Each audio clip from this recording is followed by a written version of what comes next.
La nouvelle a fait surface il y a quelques instants, à peine se propageant comme une onde de choc dans toute la communauté des Mountain Men. Tom Orr a pris une décision finale et elle n'a rien à voir avec ce à quoi tout le monde s'attendait ou s'était préparé. Après plus de 50 ans passés dans la vallée de la rivière Yaak, l'homme qui était devenu un symbole d'endurance, d'autonomie et de vie au-delà de la civilisation a choisi de quitter tout ce qu'il avait construit.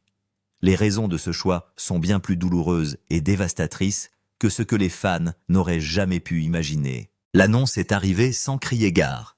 À exactement 4h17, heure des Rocheuses, le 14,2024, décembre. Une courte vidéo est apparue sur les médias sociaux. Il n'y avait pas d'accroche, pas de préparation, pas de communiqué de presse. Juste Tom Orr, 72 ans, et visiblement usé par le temps assis sous le porche de la cabane qu'il avait construite de ses propres mains un demi-siècle plus tôt. Le cadre était familier, mais pas le ton.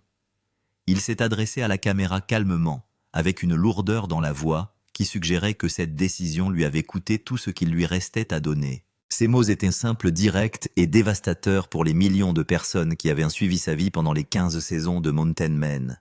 Il quittait la vallée de la rivière Yaak pour de bon. La cabane, la terre lavitaillée dans la nature sauvage du Montana au fil de décennies d'épreuves et de sacrifices, étaient toutes laissées derrière lui. Il a clairement indiqué qu'il ne reviendrait pas. La déclaration a duré moins de 3 minutes, mais son impact a été énorme. En l'espace d'une heure, la vidéo avait été visionnée plus de 2 millions de fois. La réaction a été immédiate et massive. Les commentaires étaient remplis d'incrédulité, de chagrin et de questions désespérées. Ce n'était pas ainsi que l'histoire de Tom Orr était censée se terminer. Les hommes des montagnes étaient censés rester jusqu'à ce que leur corps s'affaiblisse complètement, jusqu'à ce que les montagnes les réclament, ne laissant derrière elles que des légendes et des souvenirs. Ils ne s'en allaient pas simplement.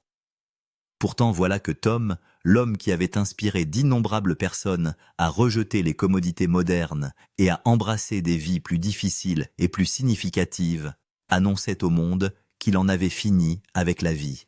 Derrière lui, à peine visible à travers la fenêtre de la cabane, Nancy se déplaçait tranquillement dans le cadre.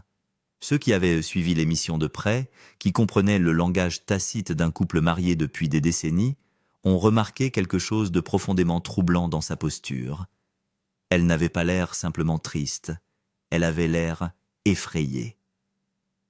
La vidéo se terminait avec Tom se tenant lentement debout, s'agrippant à la rambarde du porche, pour se soutenir, une habitude que les téléspectateurs avaient commencé à remarquer plus fréquemment au cours des 2 dernières saisons, mais qu'ils avaient mis sur le compte du vieillissement ordinaire.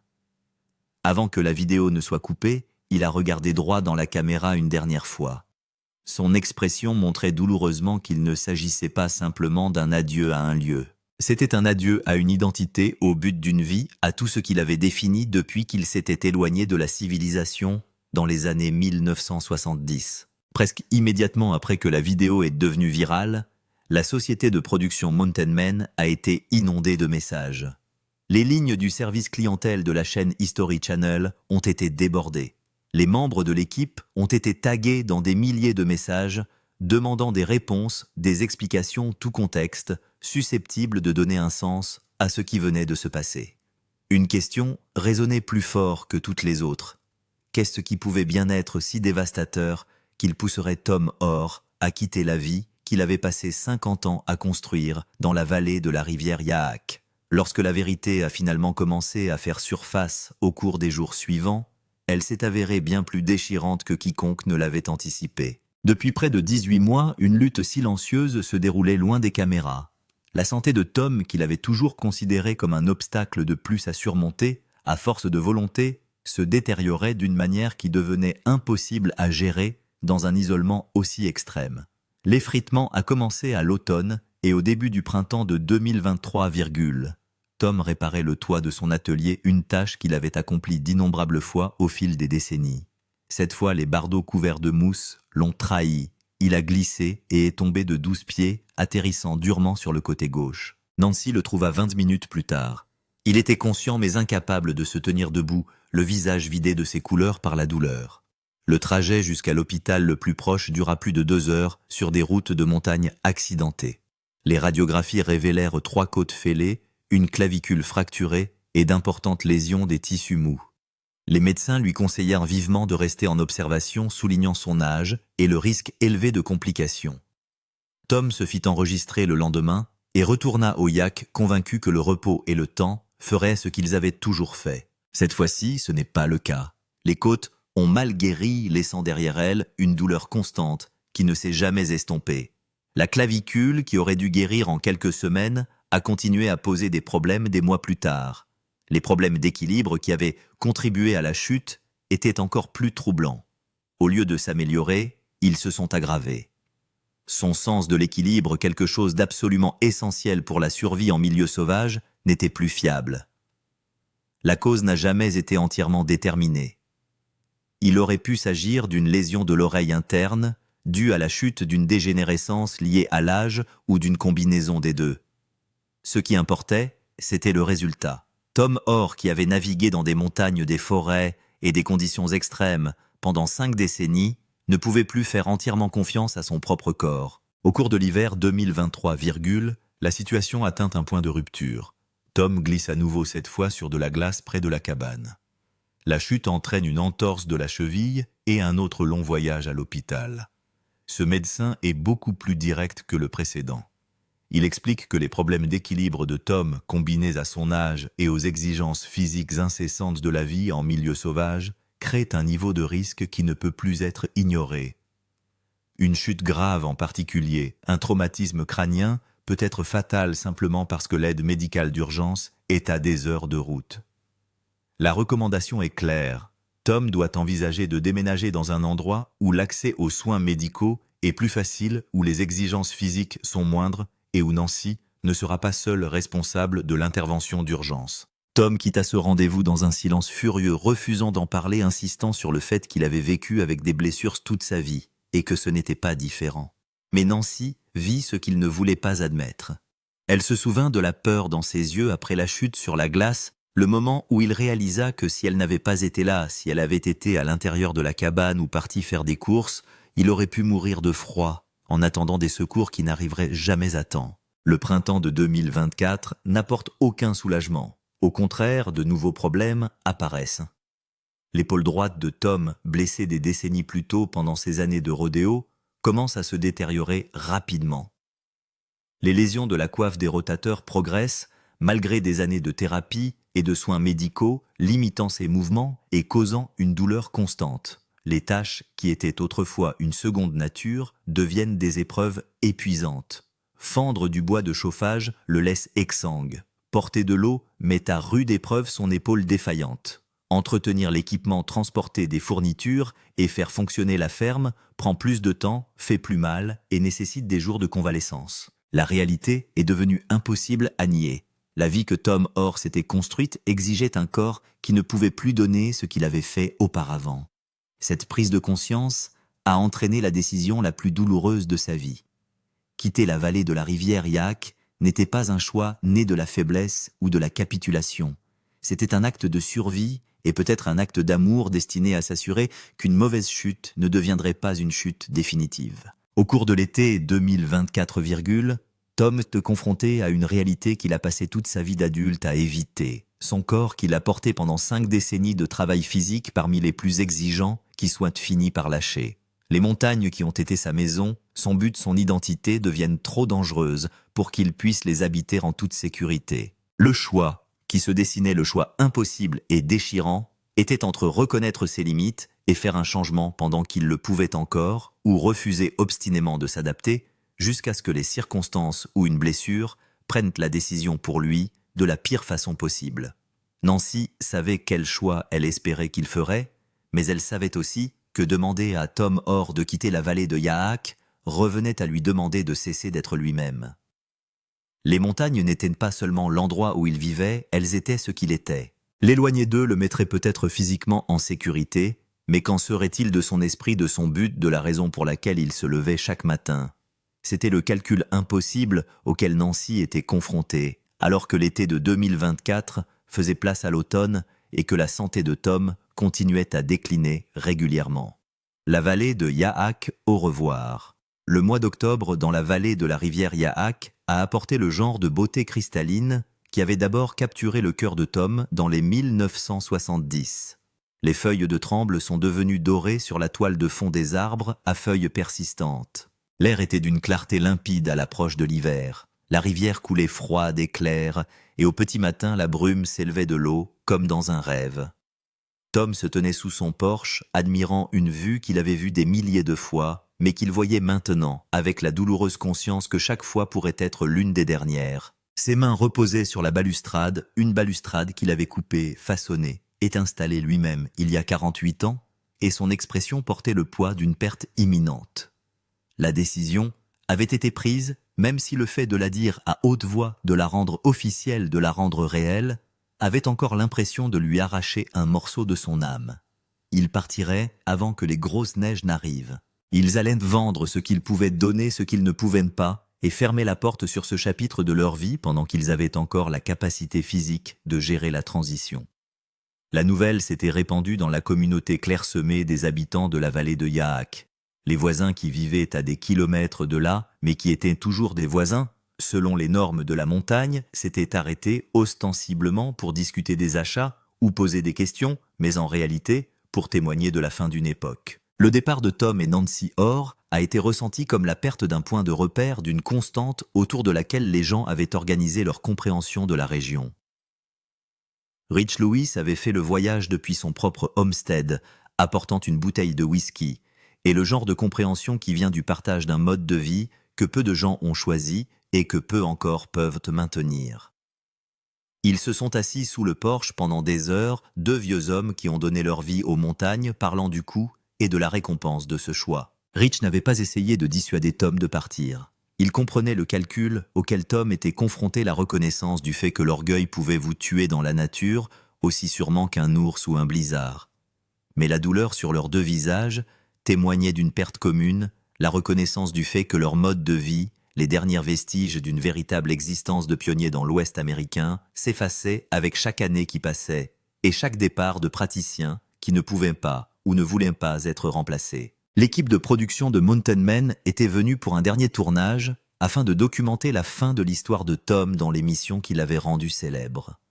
Les caméras l'ont filmé, en train de se déplacer dans les espaces qu'il avait occupés pendant des décennies, ses mains touchant les surfaces usées par des années d'utilisation, son expression portant des couches d'émotion qu'aucune narration ne pourrait transmettre de manière adéquate.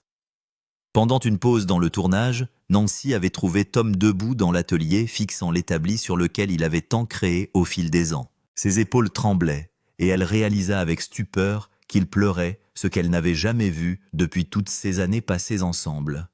Le stoïque homme des montagnes, le survivant dur à cuire, se laissait enfin aller au chagrin pour ce qu'il était en train de perdre.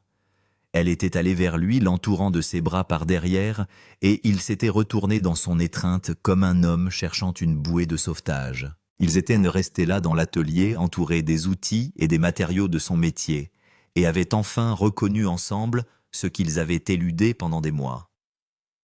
Alors que le mois d'octobre se transformait en novembre, la réalité du départ devenait de plus en plus concrète.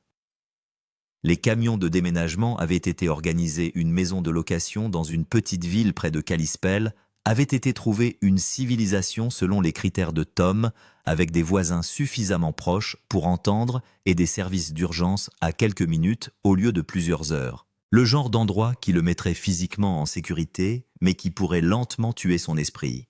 Le dernier coucher de soleil sur la vallée de la rivière Yaak, que Tom a regardé depuis son porche, avait une finalité presque insupportable. 50 ans, un demi-siècle de lever et de coucher de soleil de saison parcourant leur cycle éternel d'appartenance à quelque chose de plus grand, de plus ancien et de plus important que n'importe quelle vie individuelle. Et maintenant, il se terminait. Non pas avec la finalité dramatique de la mort, mais avec la tragédie tranquille de la retraite, de la reddition du choix de la sécurité plutôt que de l'identité, parce que l'alternative était d'attendre trop longtemps et de perdre même le choix. Fracture de la famille. La décision de quitter le Yaak n'a pas été prise en vase clos, et les répercussions sur la famille Orr ont créé des fractures qui se sont creusées pendant des années, mais qu'il est désormais impossible d'ignorer ou d'aplanir. Chad, le fils de Tom, issu de son précédent mariage, vit en Floride depuis des décennies, se construisant une vie loin des montagnes qui ont défini son père. Leur relation a toujours été compliquée. La distance n'était pas seulement géographique, mais philosophique, une différence fondamentale dans la façon dont il voyait le monde et ce à quoi il tenait. Lorsque Chad a appris la décision de Tom de quitter le Yaak, sa réaction n'a pas été de la sympathie ou de la compréhension, mais de la colère vive et accusatrice. L'appel téléphonique s'était transformé en dispute en quelques minutes, la voix de Chad véhiculant une frustration accumulée depuis des années. Sa position était claire, Tom avait passé 50 ans à choisir la montagne plutôt que la famille. Les relations tout sauf son besoin obstiné de prouver qu'il pouvait survivre sans la civilisation. Maintenant qu'il était enfin forcé de partir, il traitait cela comme une tragédie, au lieu de reconnaître qu'il s'agissait d'une correction en retard. Chad n'avait pas caché son ressentiment face au fait que Tom semblait pleurer la perte de sa propriété, plus qu'il n'avait jamais pleuré la distance qui le séparait de son fils. La réponse de Tom avait été tout aussi directe. Chad n'avait jamais compris la vie que Tom avait construite, ne l'avait jamais respectée, n'y avait jamais vu autre chose qu'une irresponsabilité obstinée.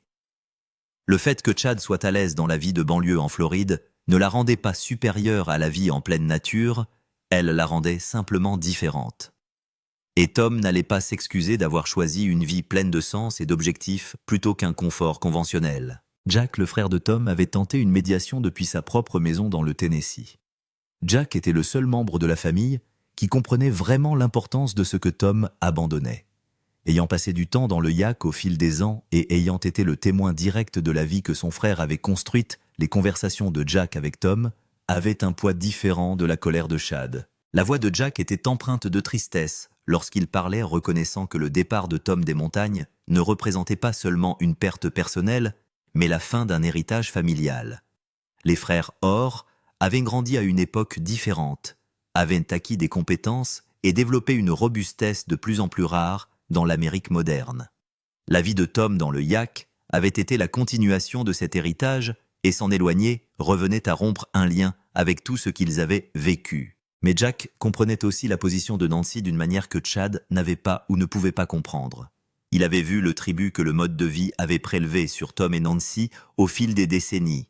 Il les avait vus vieillir dans un environnement qui ne pardonnait pas la faiblesse ou l'erreur, et il avait été l'un des rares membres de la famille à avoir écouté lorsque Nancy avait discrètement exprimé ses craintes au sujet de la santé déclinante de Tom et de l'isolement croissant de leur situation. Le conseil de Jack à Tom avait été caractéristiquement direct.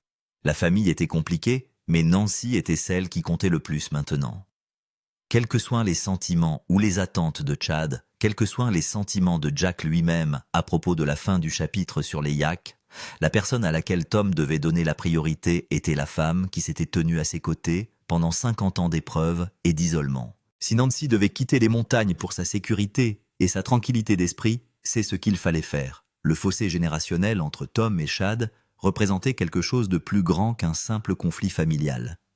C'était la collision entre deux visions du monde complètement différentes, deux ensembles de valeurs incompatibles sur ce qui constituait une vie bien vécue. Chad voit dans le dévouement de son père à la vie sauvage une forme d'égoïsme, une priorité accordée à la satisfaction personnelle plutôt qu'à la responsabilité familiale. Il considère les décennies passées dans le Yaak comme du temps perdu, qui aurait pu être consacré à nouer des relations, à être présent pour les petits-enfants, à faire partie d'une structure familiale conventionnelle. Tom voit dans la vie conventionnelle de Chad en banlieue une forme de renoncement, un échange d'authenticité et de sens contre le confort et la commodité. Il considérait le temps passé dans le Yaak comme la chose la plus précieuse qu'il ait faite dans sa vie, créant quelque chose de réel, vivant en harmonie avec les forces naturelles, développant des compétences et une résilience que la plupart des gens ont depuis longtemps échangé contre un accès facile aux magasins d'alimentation et à la climatisation. Aucune des deux perspectives n'était entièrement fausse, mais elles étaient fondamentalement incompatibles. Et la fin du temps passé par Tom dans le Yaak forçait le père et le fils à affronter la distance permanente qui les séparait, à reconnaître qu'ils avaient vécu des vies parallèles qui s'étaient rarement croisées, liées par la biologie, mais séparées par choix. Nancy avait tenté de combler le fossé d'aider Tom et Chad à trouver une forme de compréhension ou au moins d'acceptation de leurs différences. Mais à mesure que la date du départ en novembre approchait, il devenait évident que les blessures familiales étaient trop profondes pour une guérison rapide. Tom allait quitter le Yaak en emportant non seulement la perte de sa propriété, mais aussi la certitude que sa relation avec son fils était irrémédiablement tendue, peut-être même irrémédiablement rompue. La propriété a été mise en vente à la mi-novembre. La propriété allait changer, s'adapter aux visions et aux capacités des nouveaux propriétaires, perdre progressivement le caractère que les 50 années d'occupation de Tom lui avaient donné. C'était peut-être la chose la plus difficile à accepter que cet endroit dans lequel il avait mis toute sa vie continuerait, sans lui, serait transformé par de nouveaux habitants qui ne connaîtraient ou n'apprécieraient jamais l'histoire inscrite dans chaque rondin, chaque clou et chaque sentier usé. Le yak resterait, mais le yak de Tom Orr se terminait et ce qui suivrait serait tout autre chose. La vraie raison. Les problèmes de santé qui avaient progressivement poussé Tom à quitter le yak étaient importants, mais ils ne représentaient pas la totalité de l'histoire. La vérité complète le facteur qui avait finalement forcé la décision de passer d'une considération réticente à une nécessité immédiate impliquait Nancy d'une manière que Tom avait désespérément voulu garder privée. En août de 2024, Nancy s'était rendue pour ce qui était censé être un examen médical de routine à la clinique de Libby, la ville la plus proche du yak. Le rendez-vous avait été poussé par Tom qui était de plus en plus préoccupé par la fatigue et l'essoufflement occasionnel de Nancy qu'elle avait mis sur le compte d'un vieillissement normal. Le médecin avait décelé des irrégularités qui justifiaient des examens complémentaires immédiats.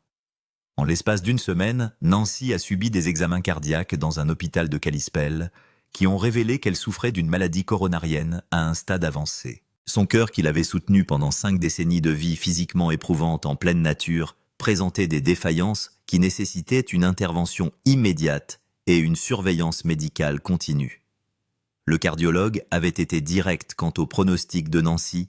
Elle devait subir une intervention chirurgicale et probablement de multiples interventions au fil du temps. Elle avait besoin d'un suivi régulier et d'un accès rapide à des soins cardiaques d'urgence, car le type d'événement auquel elle était exposée pouvait être fatal en quelques minutes si le traitement n'était pas immédiatement disponible. Vivre à 2 heures de l'hôpital le plus proche dans des conditions qui nécessitaient un effort physique important, rien que pour survivre au quotidien, était médicalement déconseillé au point d'être suicidaire. Nancy avait essayé de minimiser le diagnostic lorsqu'elle l'avait annoncé à Tom. Elle avait essayé de le présenter comme gérable, comme quelque chose qu'il pouvait contourner. Mais Tom n'était pas idiot, et il pouvait lire entre les lignes de ce que disaient les médecins. Sa femme était en grave danger, et leur éloignement était un facteur de risque qui pouvait la tuer. Tom avait conduit Nancy à Kalispell, avait séjourné dans un hôtel proche de l'hôpital, avait fait les 100 pas dans les salles d'attente pendant que les chirurgiens ouvraient la poitrine de sa femme et réparaient en son cœur défaillant à l'aide de stents de pontage et d'interventions médicales qu'il ne comprenait pas entièrement, mais dont il était profondément reconnaissant. L'opération a réussi, mais les besoins de rétablissement et de soins de longue durée ont rendu la situation très claire. Nancy ne pouvait pas retourner aux exigences physiques du yak. L'isolement qui avait été leur choix et leur sanctuaire pendant 50 ans était devenu une menace pour sa vie. Le rétablissement de Nancy avait été compliqué par l'élévation et les exigences physiques du yak. Ils étaient restés à Kalispell pendant 3 semaines après l'opération dans un appartement loué qui leur semblait claustrophobe et étranger, mais où Nancy pouvait se reposer et guérir sans les exigences constantes de la vie en milieu sauvage. Tom s'était rendu 2 fois au yak au cours de cette période et à chaque fois il avait trouvé Nancy plus forte et plus dynamique en ville qu'elle ne l'avait été pendant des mois dans leur maison. La recommandation du médecin était sans ambiguïté. Nancy devait vivre dans un endroit où l'accès aux soins cardiaques était facile, où les exigences physiques étaient minimales, où le stress et l'effort pouvaient être contrôlés et gérés avec soin. La vallée de la rivière Yak, aussi belle et significative soit-elle, était essentiellement un facteur de risque cardiaque que Nancy devait éliminer de sa vie.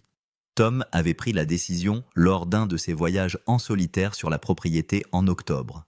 Il avait traversé la cabane, l'atelier, fait le tour de la terre qu'il avait appelée sa maison pendant un demi-siècle et accepté qu'aimer Nancy signifiait laisser tomber tout le reste. Les montagnes avaient été son premier amour, mais Nancy était son véritable amour.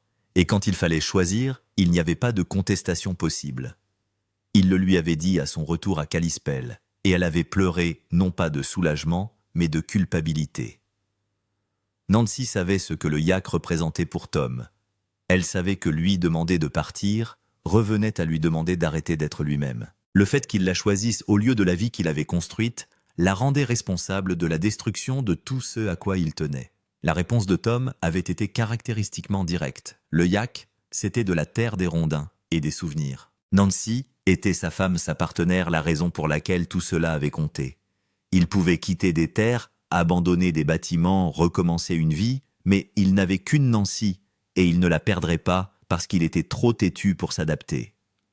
La vidéo d'annonce qui avait choqué les fans à la mi-décembre avait omis tous ces détails. La déclaration de Tom sur son départ du yak avait été véridique mais incomplète. Il avait mentionné des problèmes de santé en termes vagues, avait parlé de l'âge et des limitations physiques, mais il n'avait pas révélé que la maladie cardiaque de Nancy était le facteur déterminant. Cette information semblait trop privée, trop personnelle, trop comme une exposition à la vulnérabilité, d'une manière qui allait à l'encontre de tout ce que la personnalité publique de Tom représentait. Mais les fans qui avaient suivi le parcours de Tom pendant 15 saisons, qui avaient été inspirés par son autosuffisance et sa résilience, méritaient de comprendre qu'il n'abandonnait pas ou ne se rendait pas à l'âge. Il faisait le choix le plus difficile de sa vie, choisissant l'amour plutôt que l'héritage, choisissant la survie de sa femme, plutôt que sa propre identité, choisissant d'être le genre d'homme capable de laisser tomber tout le reste lorsque la personne qui comptait le plus avait besoin de lui. La maladie cardiaque de Nancy était le facteur qui avait transformé les réticences de Tom à envisager de partir en une nécessité absolue. Mais c'était aussi d'une manière étrange le facteur qui rendait la décision supportable. Il n'abandonnait pas les montagnes par faiblesse ou par défaite. Il partait parce que rester lui coûterait quelque chose d'infiniment plus précieux qu'une terre, un style de vie ou un statut légendaire. Il partait pour garder Nancy en vie. Et c'est finalement la seule justification dont Tom Horn avait besoin pour renoncer à 50 années passées dans la vallée de la rivière Yaak. Le dernier coucher de soleil. Les derniers jours de novembre ont apporté une neige précoce sur le Yaak, recouvrant la vallée d'un blanc qui donnait l'impression que tout était propre et neuf, et d'une beauté tout à fait déchirante. Tom et Nancy avaient programmé leur départ pour le 2 décembre, ce qui leur laissait juste assez de temps pour finaliser la vente de la propriété, s'occuper de la logistique du déménagement et faire les adieux qui s'imposaient. La cabane était presque vide, maintenant dépouillée des biens accumulés qui en avaient fait un foyer. Les murs paraissaient nus, sans les outils et le matériel qui y était accroché depuis des décennies. Les pièces résonnaient comme elles ne l'avaient jamais fait lorsqu'elles étaient pleines de vie et d'activité. Il ne restait plus que les objets essentiels qu'ils emporteraient avec eux, les vêtements, les objets personnels, quelques meubles qui s'adapteraient à leur nouvel espace plus petit, et les montagnes de souvenirs qui ne pouvaient pas être emballés ou transportés. Les acheteurs de la propriété étaient un couple de quarantenaires de l'Oregon. Des gens qui avaient gagné de l'argent dans la technologie et qui cherchaient maintenant le genre d'expérience authentique de la nature sauvage que Tom avait vécu pour de vrai. Ils étaient venus plusieurs fois, avaient posé 1 million de questions et regardaient Tom avec un mélange d'admiration et d'incompréhension totale de ce qu'ils étaient en train de signer. Tom avait fait de son mieux pour les éduquer, pour leur expliquer la réalité des hivers qui pouvaient vous tuer si vous commettiez des erreurs de l'isolement qui rendait certains fous du travail physique constant, qui ne s'arrêtait jamais et ne devenait jamais plus facile. Mais il pouvait voir dans leurs yeux qu'ils entendaient des mots sans en comprendre le sens. Ils apprendraient comme il avait appris par l'expérience les difficultés et les erreurs, ou ils échoueraient et partiraient comme tant d'autres l'avaient fait avant eux. Quoi qu'il en soit, ce n'était plus la responsabilité de Tom. La propriété leur appartiendrait. Le 5 décembre, date prévue pour la signature des derniers documents. Tom et Nancy seraient déjà partis installer dans leur maison de location près de Kalispell, entamant le processus qui leur permettra de savoir qui ils sont lorsqu'ils ne sont plus les personnes vivant en autosuffisance dans la vallée de la rivière Yaak. La nuit du 1er décembre fut la dernière nuit de Tom dans la cabane qu'il avait construite. Nancy était déjà partie à Kalispell pour préparer leur nouvel endroit pour s'occuper de la logistique de l'installation d'un foyer en ville, pour donner à Tom l'espace nécessaire pour faire ses adieux privés à la vie qu'il quittait. Il n'arrivait pas à dormir. Il avait traversé la cabane vide dans l'obscurité, ses mains traînant sur les murs qu'il avait construits, rondin par rondine ses pieds. Connaissant chaque irrégularité du plancher qu'il avait construit et entretenu son corps, se déplaçant dans l'espace selon des schémas inscrits dans la mémoire musculaire depuis 50 ans. À 3 heures du matin, il avait renoncé au sommeil et était sorti sous le porche. La vallée était silencieuse, à l'exception du murmure constant de la rivière et du craquement occasionnel de la glace s'ajustant au changement de température. Les étoiles étaient d'une clarté écrasante, sans aucune pollution lumineuse, les mêmes étoiles qu'il avait observées pendant 5 décennies depuis cet endroit précis. Il était resté là pendant des heures, regardant le ciel s'éclaircir progressivement vers l'aube, sentant le froid mordre à travers ses couches, conscient que c'était la dernière fois qu'il faisait l'expérience de ce type particulier de solitude et de beauté, en tant que résident plutôt qu'en tant que visiteur. Le lever du soleil sur le Yaak, le 2 décembre 2024, était spectaculaire. Le ciel clair permettait à la lumière de peindre les montagnes enneigées dans des nuances de rose et de violet doré qui semblaient incroyablement vibrantes. Tom avait regardé des milliers de levées de soleil depuis ce porche, mais celui-ci avait un poids qui lui serrait la poitrine et lui brûlait les yeux. Son téléphone avait bourdonné d'un message de Nancy. Elle pensait, lui savait ce que ce matin signifiait, l'aimer pour avoir fait le choix qu'il faisait, même s'il était en train de le déchirer. Il lui a répondu simplement par texto « Je pars maintenant, à bientôt ». Le camion était plein à craquer avec les derniers objets qui partaient avec lui. Tout le reste avait été géré, distribué, vendu ou donné. La cabane était propre vide, prête à accueillir ses nouveaux occupants. Il ne restait plus qu'à partir, à quitter cet endroit pour la dernière fois en tant qu'occupant et non plus en tant que visiteur. Tom avait parcouru la propriété une dernière fois, touchant les poteaux de clôture et les murs des granges, disant au revoir aux espaces et aux structures qui avaient fait partie de sa vie quotidienne pendant un demi-siècle. Il avait terminé dans son atelier debout, dans l'espace vide où il avait tant créé, où il avait pratiqué l'artisanat, qu'il avait gardé en contact avec les traditions de la frontière que la plupart des gens ne connaissaient que par les livres d'histoire. La panne qu'il avait retenue pendant des semaines est finalement arrivée dans cet atelier vide. Tom Orr, le montagnard endurci, qui avait affronté toutes les épreuves sans broncher, se tenait seul dans l'espace où il avait construit l'œuvre de sa vie et se laissait enfin aller au chagrin pour ce qu'il était en train de perdre. Il pleurait pour le jeune homme qui était venu au joug dans les années 1970, fuyant une civilisation dans laquelle il ne pouvait s'intégrer, à la recherche de quelque chose d'authentique et de significatif dans la nature sauvage. Il pleurait pour les décennies de travail acharné et de connaissances durement acquises pour l'identité qu'il avait construite dans cette vallée reculée pour la légende qu'il était devenu sans jamais rechercher la célébrité ou la reconnaissance.